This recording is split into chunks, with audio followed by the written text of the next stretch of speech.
going to talk a little bit about conjugates. So the different properties, and we've seen some of these, but let's go over them again. The modulus of a complex number and the modulus of the conjugate must be the same, because the only difference was the imaginary part. So the length of the vector joining them, if you like, would be the same because they're reflections in the real axis. The argument, again, because of that reflection in the real axis, will be the negative of each other. So the argument of z will be the negative of the argument of the conjugate. This one now we've seen quite a bit.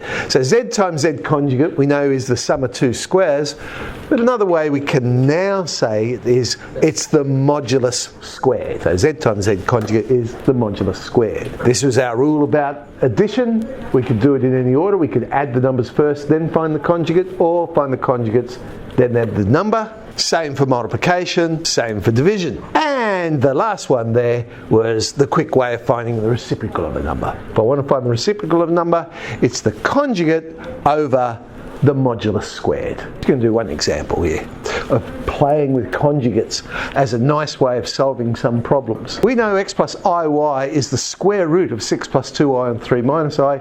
We have to show that x squared plus y squared is equal to 2. Now, one way I could do that is actually work out what this complex number is, then find the modulus of that, and then from that I could work out that x squared plus y squared is 2.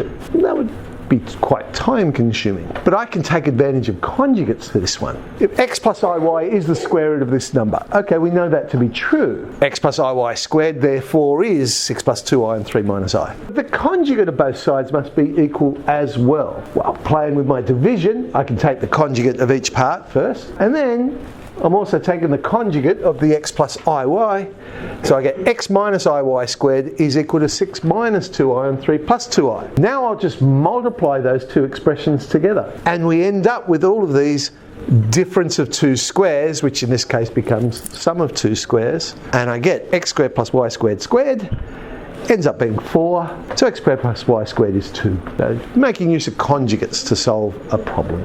There's a little exercise there, 4H. Just pick the first 6 out to have a bit of a play with.